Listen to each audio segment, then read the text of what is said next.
Hi friends, welcome to இன்றைய விருந்து. இன்றைக்கி நம்ம வீடியோவில் வாழைப்பழ கொழுக்கட்டை எப்படி செய்யலான்னு பார்க்க போகிறோம்.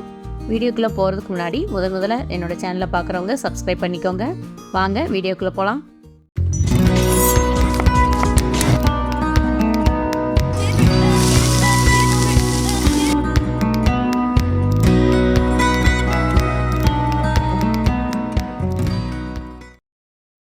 கொழுக்கட்டை செய்கிறதுக்கு முதல்ல பூரணம் ரெடி பண்ணிக்கலாம்.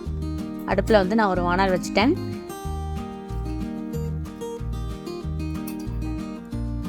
ஒரு 2 டீஸ்பூன் நெய் ஆட் பண்ணியிருக்கேன். ஒரு 10-12 முந்திரி எடுத்து நல்லா பொடிசாக கட் பண்ணி வச்சுருக்கேன், அதையும் ஆட் பண்ணிட்டேன்.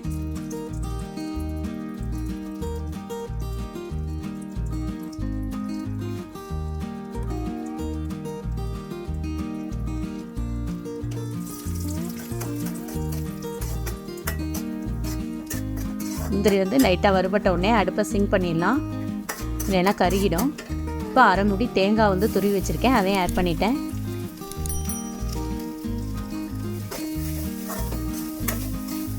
லைட்டாக சூடு ஏறுற அளவுக்கு வதக்கினா போதும்.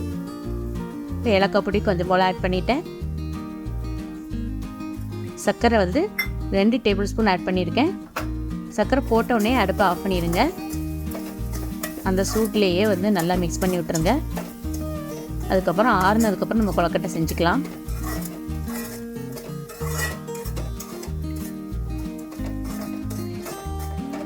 ஆறட்டும்.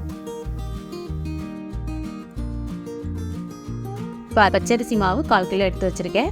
நம்ம வீட்டில் அரைச்சதாகவும் இருக்கட்டும், இல்லை நம்ம கடையில் வாங்கின மாவாக கூட நம்ம எடுத்துக்கலாம். 3 நேந்திரம்பழம் எடுத்திருக்கேன், அதை நல்லா மிக்சியில் அடித்து எடுத்துகிட்டு வந்திருக்கேன். ஒரு 1/4 டீஸ்பூன் உப்பு ஆட் பண்ணிட்டேன். வாழைப்பழத்தை நம்ம கையில் போட்டு பிசையலாம். இதே இது மிக்சி ஜாரில் போட்டு அடிச்சிட்டோம்னா ஈஸியாக இருக்கும் உங்களுக்கு.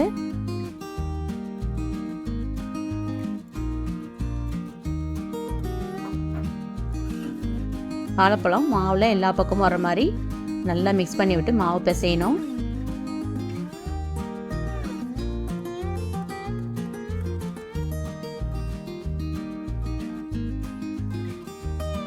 பாருங்க, எல்லா பக்கம் மிக்ஸ் ஆயிடுச்சு. இப்போ லைட்டாக தண்ணி தெளிச்சுட்டு நம்ம கரெக்டாக பிசையணும். கொஞ்சம் கொஞ்சமாக தெளிச்சுக்கோங்க.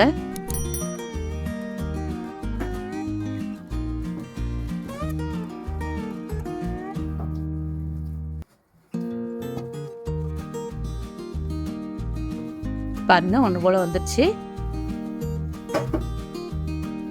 ரொம்பவும் கெட்டியாக பிசைய வேண்டாம், ரொம்பவும் லூஸாக பிசைய வேண்டாம், மீடியமாக பிசைஞ்சு வச்சுக்கோங்க. இப்போ மாவு ரெடி ஆயிடுச்சு. இப்போ வந்து கொழுக்கட்டை எப்படி செய்யலான்னு பார்க்கலாம். பூரணமும் ரெடி ஆயிடுச்சு. சின்ன சின்னதாக நம்ம உருட்டி வச்சுக்கலாம்.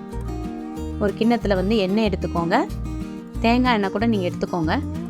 அதை வச்சு நம்ம அப்படியே கிண்ண மாதிரி செஞ்சுட்டு பூரணத்தை அதுக்குள்ளே வச்சு நம்ம உருட்ட போகிறோம்.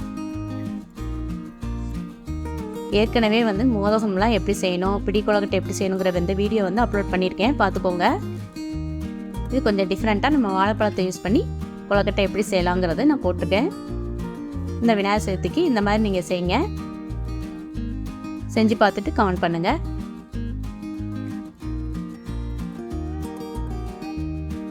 இந்த மாதிரி நல்லா க்ளோஸ் பண்ணிவிட்டு ஒன்று போல் உருட்டி எடுத்துக்கணும். பால் மாதிரி உருட்டி எடுத்துட்டேன் பாருங்கள். இதே மாதிரி எல்லாத்தையுமே செஞ்சு எடுத்துக்கலாம். பாருங்கள், இட்லி கொப்பரையில் தண்ணி சூடாயிடுச்சு. ஒரு 10 கொழுக்கட்டை செஞ்சுட்டேன். அதை ஒன்று ஒன்றா இட்லி கொப்பரையில் எடுத்து வச்சிடலாம்.